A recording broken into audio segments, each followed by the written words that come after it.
Bonjour et bienvenue dans notre podcast de français. Nous sommes heureux que tu sois avec nous aujourd'hui. Aujourd'hui, nous parlons d'un sujet que tout le monde connaît, les problèmes. Oui, tout le monde a des problèmes, mais je remarque qu'en français, je ne sais souvent pas comment en parler. C'est exactement notre sujet aujourd'hui. Comment parles-tu en français de tes problèmes? Comment expliques-tu à quelqu'un ce qui ne va pas? Comment demandes-tu de l'aide? Ça semble très important, car les problèmes arrivent toujours. Exactement. Et si tu vis en France ou si tu parles français, cela arrive un jour. Quelqu'un te demande «Ça va?» et la réponse n'est pas bonne. Et alors, tu ne sais pas quoi dire? Exactement. Tu sais peut-être ce que tu ressens, mais les mots manquent. C'est frustrant. Beaucoup d'apprenants connaissent ce moment. Ils comprennent beaucoup de français, mais quand c'est émotionnel, quand c'est personnel, ils bloquent. Oui, je connais bien ça. Et nous allons changer cela aujourd'hui. Tu apprends comment parler de tes problèmes simplement et clairement, pas parfaitement, mais honnêtement et de façon compréhensible.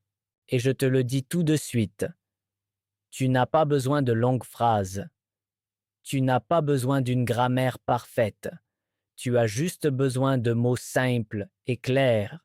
Cela enlève déjà beaucoup de pression. Exactement. Quand tu as un problème, tu ne veux pas penser à la grammaire, tu veux parler. Avant de commencer, une petite chose. Nous avons écrit notre premier livre. Il raconte de courtes histoires du quotidien en France, des situations que tu connais déjà ou que tu vivras bientôt.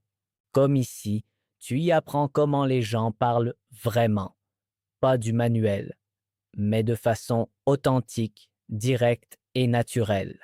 En l'achetant, tu soutiens énormément ce podcast et tu nous aides à créer encore plus de contenu. Merci beaucoup. Le lien se trouve dans les commentaires. Et maintenant, on commence. Car aujourd'hui, il s'agit de parler vraiment quand c'est important. Je suis impatiente. Parfait. Allons au premier chapitre. Bien, commençons maintenant. Je pose une question simple. Que dis-tu si quelqu'un demande «Ça va?» et tu ne vas pas bien? C'est vraiment difficile.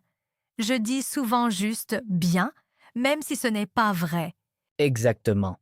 Beaucoup le font parce qu'ils ne savent pas comment répondre honnêtement. Mais aujourd'hui, tu apprends exactement cela. Des phrases simples que tu peux utiliser tout de suite. La manière la plus simple est «Je ne vais pas très bien». C'est court, c'est clair, et cela ouvre la discussion. Je ne vais pas très bien. Très bien. Maintenant, tu peux ajouter une petite raison. Simple, courte. Par exemple, j'ai beaucoup de stress en ce moment, ou je suis fatigué en ce moment, ou c'est beaucoup en ce moment. C'est beaucoup en ce moment. Parfait. C'est une phrase que les natifs utilisent vraiment. Elle est courte, mais elle dit beaucoup. Ça me plaît. Ça sonne naturel. Exactement. Tu n'as pas besoin de tout expliquer. Parfois, une phrase suffit. Je vais te donner maintenant quelques phrases simples que tu peux utiliser dans beaucoup de situations. J'ai un problème en ce moment. Je suis dans une situation difficile. J'ai besoin d'un peu d'aide. Ça ne va pas très bien en ce moment. Ça ne va pas très bien en ce moment. Très bien. Tu remarques quelque chose? Ces phrases sont toutes courtes. Elles sont toutes niveau A2 et elles fonctionnent dans beaucoup de situations. Oui, et elle ne sonne pas dramatique. Exactement. C'est important. Tu veux parler, tu veux communiquer, pas paraître parfait. Maintenant, nous faisons un petit exercice. Dites tous à voix haute. Dis, je ne vais pas très bien. Je ne vais pas très bien. Maintenant, j'ai beaucoup de stress en ce moment. J'ai beaucoup de stress en ce moment. Maintenant, c'est beaucoup en ce moment. C'est beaucoup en ce moment. Très bien. Comme ça, court, clair et naturel. Et maintenant, un point important. Tu peux aussi combiner ces phrases. Par exemple, je ne vais pas très bien.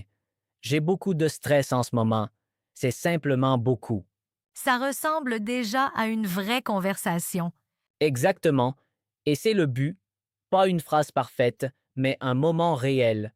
Au chapitre suivant, nous verrons comment décrire ton problème plus précisément, comment expliquer ce qui s'est passé et comment tu te sens.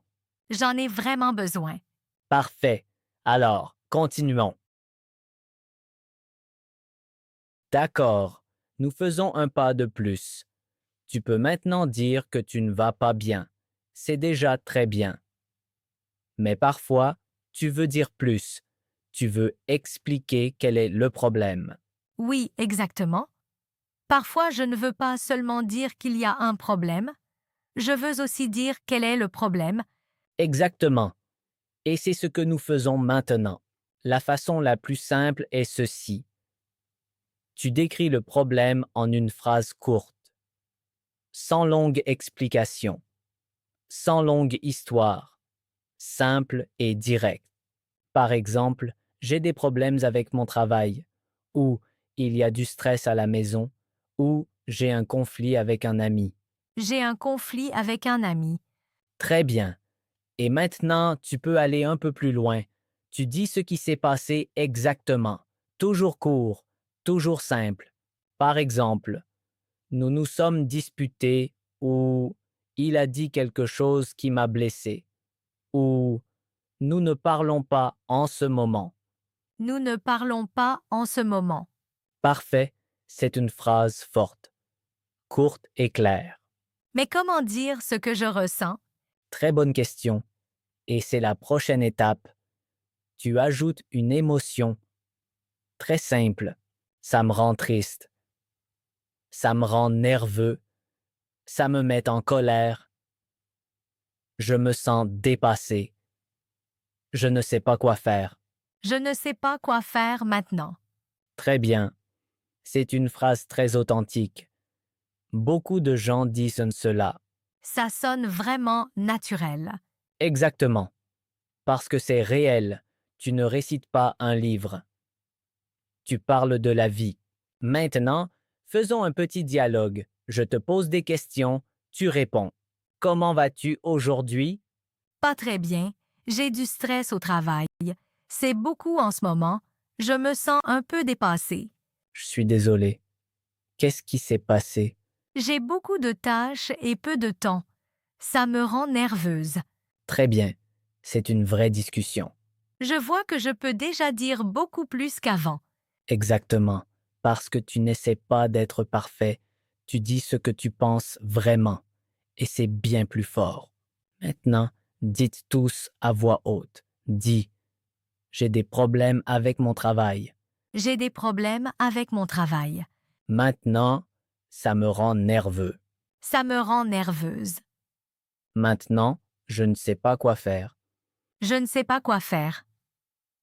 Parfait. Ces phrases t'aident vraiment dans les situations réelles. Au chapitre suivant, je te montre comment demander de l'aide, car c'est souvent la partie la plus difficile. Oh oui, c'est vrai. Demander de l'aide est difficile. Alors, continuons. Bien. Nous arrivons maintenant à un point qui est très difficile pour beaucoup, demander de l'aide. Oui, c'est vrai. Je trouve qu'il est difficile de demander de l'aide, même en français. Et c'est très humain. Beaucoup de personnes trouvent de cela difficile, peu importe la langue. Mais en français, il y a un obstacle de plus. Tu ne sais pas comment le dire. Exactement. Je pense souvent que je ne connais pas les mots. Et aujourd'hui, tu vas les apprendre. Simple, direct et utilisable tout de suite. La façon la plus simple de demander de l'aide est tu peux m'aider? C'est court, c'est clair. Cela marche toujours. Tu peux m'aider? Très bien. Tu peux aussi être un peu plus précis. Tu peux dire, tu peux m'aider un instant? J'aurais besoin de ton aide rapide. Tu as une minute pour moi? Tu as une minute pour moi? Parfait. C'est une phrase très naturelle. Tu demandes poliment, tu laisses le choix à l'autre personne. C'est moins difficile que je pensais. Exactement. Pas besoin de longues explications. Tu as juste besoin d'une entrée simple. Ensuite, tu expliques vite de quoi il s'agit. J'ai un problème et je ne sais pas quoi faire. J'ai besoin de quelqu'un pour parler. Je suis débordé maintenant et j'aurais besoin d'un conseil. J'ai besoin de quelqu'un pour parler. Très bien. C'est une phrase très forte. Elle montre que tu ne veux pas être seul. Et tout le monde comprend cela.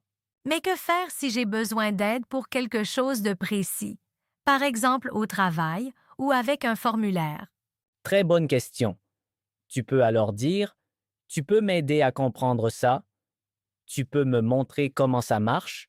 Je ne comprends pas bien. Tu peux expliquer vite? Je ne comprends pas bien. Tu peux expliquer vite? Parfait. Tu vois comme c'est simple. Tu n'as pas besoin d'un français parfait. Tu dois juste dire clairement ce dont tu as besoin. Et maintenant, un point important. C'est OK de dire que tu apprends encore.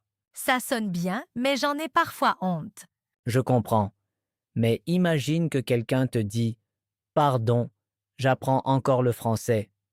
Peux-tu parler plus lentement, s'il te plaît? Que penses-tu alors? J'aiderai, bien sûr. Exactement. La plupart des gens aiment t'aider. Tu n'as pas à avoir honte. Tu apprends. C'est courageux. Dis, j'apprends encore le français. Peux-tu répéter, s'il te plaît?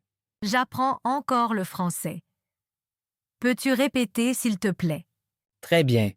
Encore une fois. J'apprends encore le français. Peux-tu répéter, s'il te plaît? Parfait. Cette phrase peut t'aider dans beaucoup de situations. Et maintenant, une dernière phrase pour ce chapitre. Si tu ne sais plus quoi faire, tu peux simplement dire j'ai juste besoin de quelqu'un qui écoute. C'est beau. Ça sonne très humain. Exactement. Et ça, c'est le français.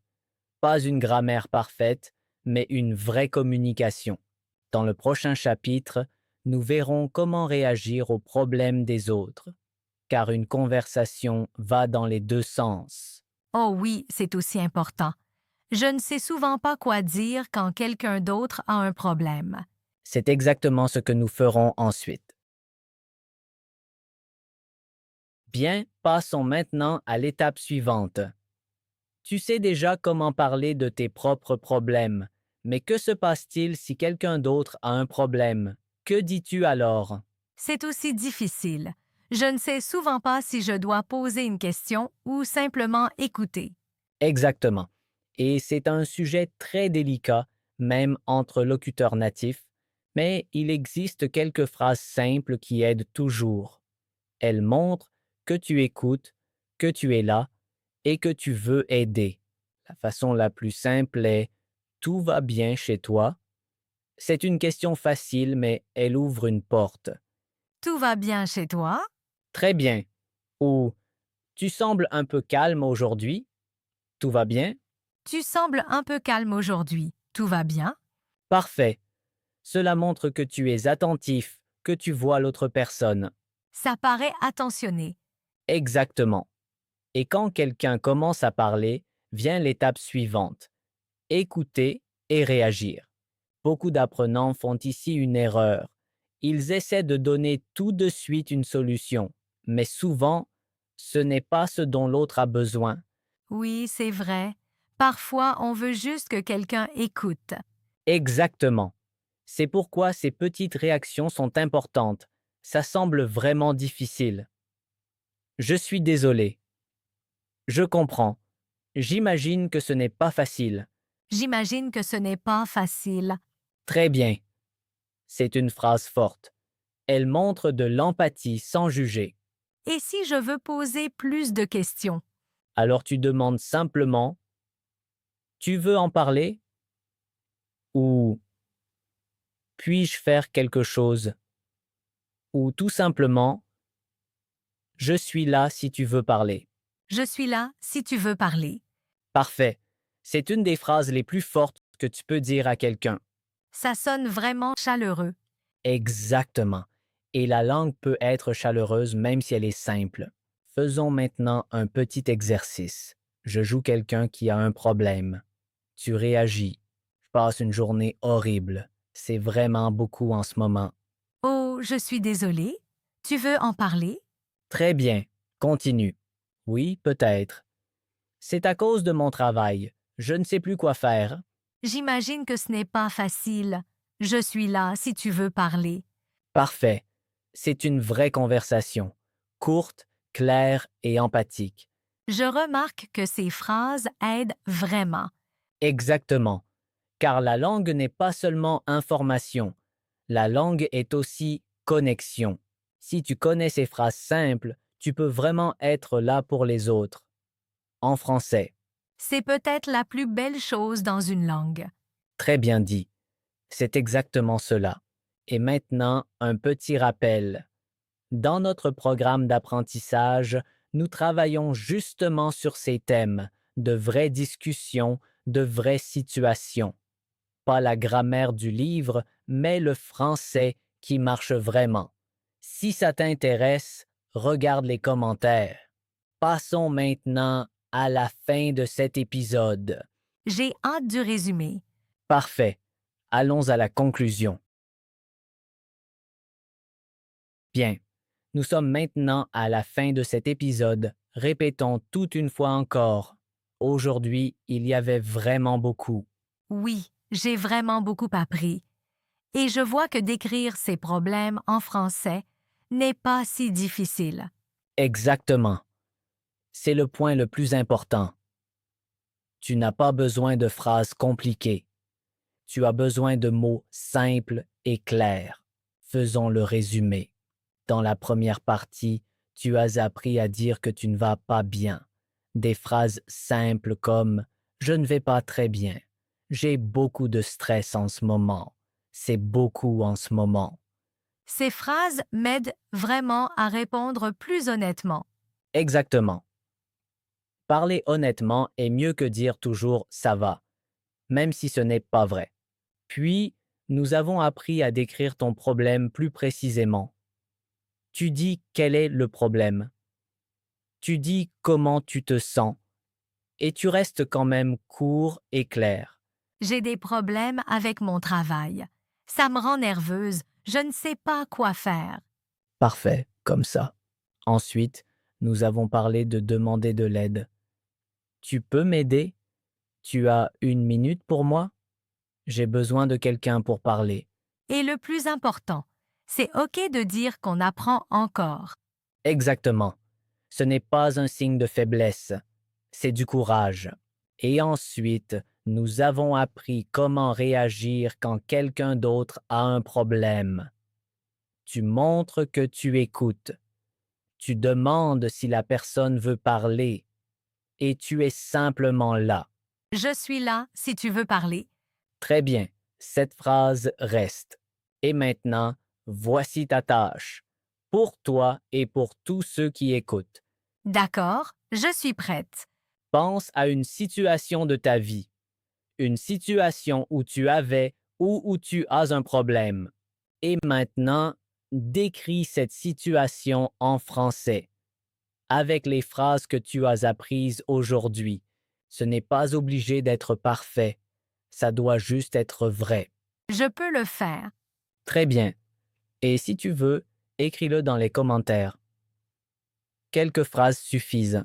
Ainsi, nous voyons que tu es vraiment avec nous. Et d'autres apprenants peuvent apprendre de toi. Oui, ça motive vraiment. Exactement. L'apprentissage ne se fait pas seulement ici dans le podcast, il se fait aussi dans l'échange avec les autres. Et encore une dernière chose, si tu veux vraiment parler français, pas seulement comprendre, mais vraiment parler, dans de vraies situations, sur de vrais sujets comme aujourd'hui, alors regarde notre programme d'apprentissage. Nous y travaillons exactement sur ces moments. Comment tu réagis quand tu es nerveux? Comment tu parles quand tu ne trouves pas les mots? Comment tu crées des liens en français? Le lien est dans les commentaires. Ça ressemble exactement à ce qu'il me faut. Très bien. Merci d'avoir été avec nous aujourd'hui. Souviens-toi, ton français n'a pas besoin d'être parfait. Il doit juste être vrai. Merci Pierre. C'était vraiment utile aujourd'hui. Avec plaisir. On se retrouve la prochaine fois. À la prochaine. Au revoir.